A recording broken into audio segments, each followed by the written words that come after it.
हरणं जिंकणं, यश अपयश हा आयुष्याचा एक भाग आहे. हा भाग आयुष्यात चालू असताना कशा पद्धतीनं तो येतो आणि घालवला पाहिजे आणि यश हे कसं मिळवलं पाहिजे याच्या संदर्भात ही समोरची कविता. तर कधी आसू असतात जिंकण्याचे, तर कधी आसू असतात हरण्याचे. जिंकल्यानंतरही डोळ्यांमध्ये आनंदाश्रू येतात आणि हरल्यानंतरही दुःखाचे आसू असतात. कधी आसू असतात जिंकण्याचे, तर कधी आसू असतात हरण्याचे. हरणे जिंकणे असेच असते, हरणे जिंकणे असेच असते. शेवटी डोळे अश्रूंनीच भरून येते, शेवटी डोळे अश्रूंनीच भरून येते. सुखात आणि दुःखात डोळे हे कायम सोबतीला असतात. हसत हसत कोणालाही स्वीकारायचं असतं, हसत हसत कोणालाही स्वीकारायचं असतं.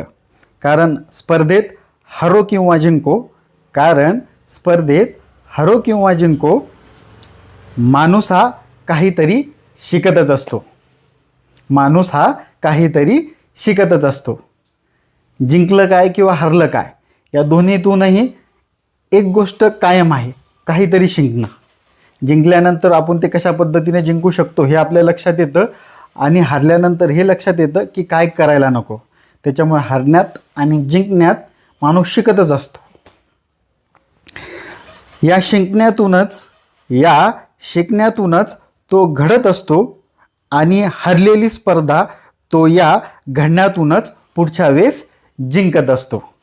अगोदर म्हटल्याप्रमाणे हरल्यानंतर माणसानं त्याच्यापासून शिकायला हवं की काय करायला नको, म्हणजे ती स्पर्धा आपल्याला जिंकता येईल. आणि या शिकण्यातूनच तो घडत असतो आणि हरलेली स्पर्धा तो या घडण्यातूनच पुढच्या वेळेस जिंकत असतो. आणि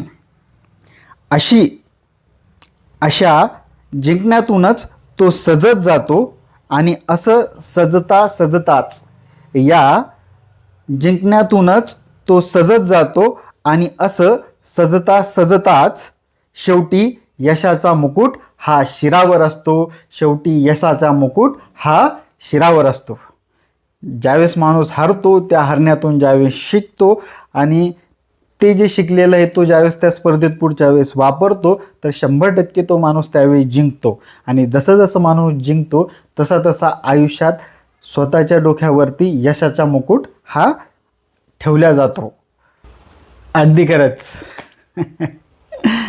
आवडल्यास चॅनलला सबस्क्राईब करायचं विसरू नका. मी कवी पार्वतीनंदन उर्फ चिरंजीव प्राध्यापक गणेश बाहेकर.